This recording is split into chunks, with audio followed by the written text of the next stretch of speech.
네, 마지막 함수로 사용자가 더 센 게임 문제를 맞췄을 때 컨트랙에 있는 돈은 사용자 계정으로 송금하는 로직을 작성해 보겠습니다. 참고로 정답을 맞춘 사용자가 직접 이 함수를 호출해서 돈을 받아가는 구조이고요. 네, 디포즈 함수 아래에다가 function transfer uint value public return 불리한 네, 보도록 하죠. 인자로 사용자에게 넘길 클레이 값을 받고요. 이 값이 프론트엔드에서 팹으로 변환되고 넘어오는 겁니다. 그리고 불리언을 리턴하는 함수고요. 다음으로 유효성 검사를 해야 되는데 컨트랙에 있는 잔액이 사용자에게 보낼 값만큼 있는지 확인을 합니다. require를 써서 require get balance value 네, 위에 있는 get balance 함수를 호출해서 현재 컨트랙에 남아있는 잔액을 불러오고 인자로 받은 이 value 값이랑 비교해서 같거나 더 많으면 통과를 시킵니다. 네, 유효성 통과가 되면 message.sender.transport 자, value 네, message.sender 즉 정답을 맞춘 사용자가 상금을 타기 위해 이 함수를 호출했고 transfer value는 그 사용자에게 클레이를 value만큼 transfer 함수를 사용해서 송금하는 겁니다. 그 후에 마지막으로 return to로 해서 성공 여부를 리턴하게 되고요. 네, 이렇게 하면 우리가 사용한 스마트 계약 코드는 다 작성했고요.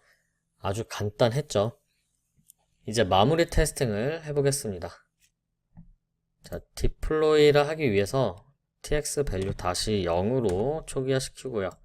가스 리밋도 오토로 잡아줍니다. 자, 그리고 디플로이 하고요. 네, 디플로이 성공했고요. 지금 새로 배포하면서 기존의 컨트랙 잔액이 다시 0이 됐기 때문에 다시 클레이를 보내야 합니다.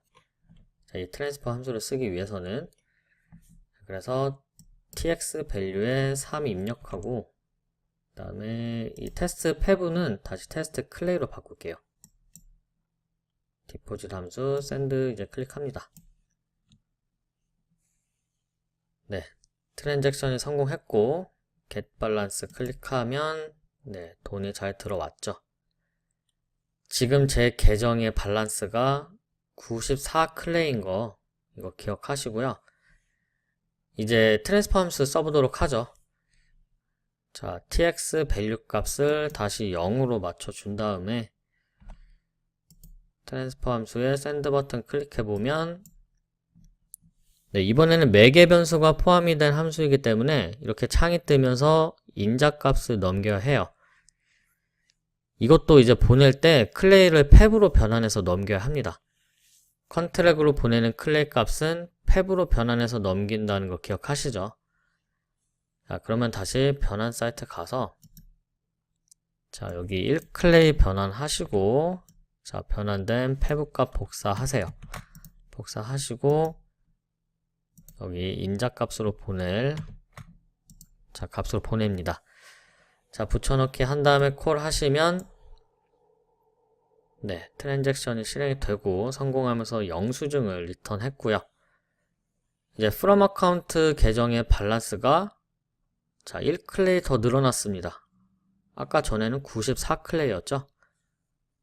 네, 마지막으로 get balance 함수 이거 다시 호출해 보면은 네, 자, 줄었어요. 1클레이 줄어서 총 2클레이가 남았습니다. 참고로 이 대부 노드는 실제로 운영이 되고 있는 노드이기 때문에 우리가 했던 트랜잭션 기록들이 다 남는 거예요.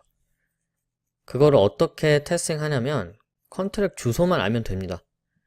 자, 여기 디플로이 이 어디션 게임 아래에 있는 이 정보가 우리가 대부 노드에 배포한 컨트랙 주소이고요. 이거를 복사하시고 자, 페이지를 다시 새로 고침합니다. 자, 리셋 시키는 거죠. 네, 그 후에 컴파일 버튼 다시 클릭하고, 네, 이 어디션 게임 클릭한 다음에, 자, 여기 이 부분에 다시 붙여넣기 합니다.